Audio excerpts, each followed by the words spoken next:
नमस्कार, India news Madhya Pradesh Chhattisgarh देख रहे हैं आप। मैं हूं आपके साथ वर्षा राय। बड़ी खबर में आप सभी का स्वागत है। चलिए आइए बुलेटिन की शुरुआत करते हैं। कोरोना के खिलाफ सीएम शिवराज ने जंग छेड़ दी है। सीएम ने प्रदेश की जनता के नाम संदेश दिया है। आइए सुनाते हैं आपको। प्रिय बहनों और भाइयों, बेटे और बेटियों, मध्य प्रदेश में आज कई महीनों बाद कोविड के 30 नए प्रकरण मिले हैं। कल अपने पूरे देश में भी 7,495 पॉजिटिव प्रकरण पूरे देश में आए हैं।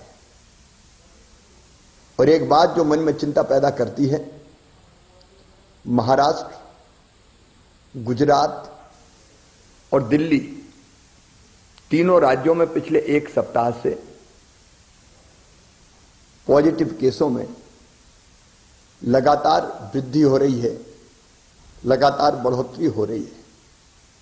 कल महाराष्ट्र में 1201, गुजरात में 91 और दिल्ली में 125 प्रकरण आए हैं। हम सब जानते हैं इन राज्यों से मध्य प्रदेश में आना जाना लगातार बना रहता है। और पूर्व के अनुभव भी हमें ये बताते हैं कि पिछली बार भी महाराष्ट्र में पॉजिटिव केस बढ़ना शुरू हुए, गुजरात में बढ़े और उसके बाद मध्य प्रदेश में लगातार पहली हो या बाद में दूसरी लहर आई।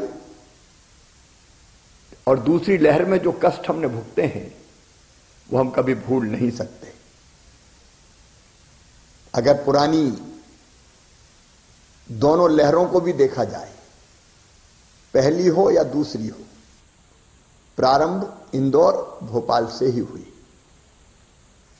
और अभी इंदौर तथा भोपाल में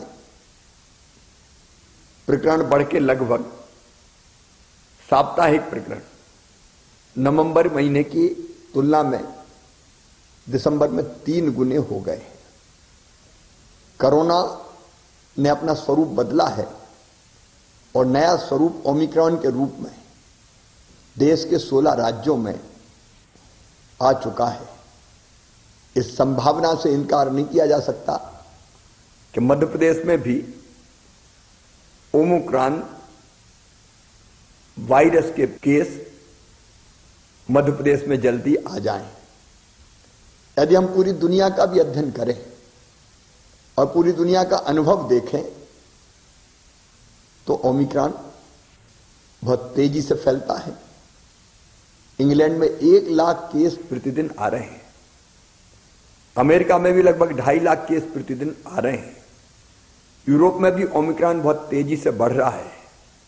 और उपरोक्त सभी कारणों को देखते हुए मुझे अंतर आत्मा से लगता है कि ये सही समय है जब हम सचेत हो जाएं, कोविड की तीसरी लहर को आने से रोकें, तेजी से संक्रमण ना फैले, इसके लिए हर आवश्यक उपाय करें। और इसलिए मेरे प्रिय बहनों और भाइयों, भारत सरकार ने भी कुछ गाइडलाइन जारी की है। मेरी आपसे प्रार्थना है कि अब देर ना करें, मास्क जरूर लगाएं, सोशल डिस्टेंसिंग बनाएं, अनावश्यक भीड़ में ना जाएं, अनावश्यक जमावड़ा ना हो। और अब तक अगर किसी ने वैक्सीन का डोज नहीं लिया, टीका नहीं लगवाया, तो टीका जरूर लगवाएं। पहला लगा लिया हो तो दूसरे में देर ना करें। अगर समय की अवधि पूरी हो गई हो तो तुरंत दूसरा टीका भी लगवाएं। इसके साथ ही हमने पहले ही तय कर दिया था कि स्कूल में जो हमारे बच्चे हैं वो 50% की संख्या में ही जाएंगे ताकि वहां सोशल डिस्टेंसिंग बनी रह सके। हम आज एक फैसला और कर रहे हैं कि रात्रिकालीन कर्फ्यू रात 11 बजे से लेके सुबह 5 बजे तक लगा रहेगा।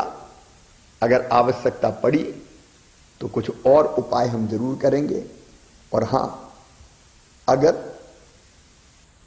कोविड का कोई पॉजिटिव केस आता है तो घर में अगर पर्याप्त स्थान है तो घर में उसको आइसोलेट करके इलाज करेंगे, और नहीं तो हर हालत में उनको हमको अस्पताल में ही भर्ती कराना चाहिए ताकि परिजन वायरस के संक्रमण से बच सकें।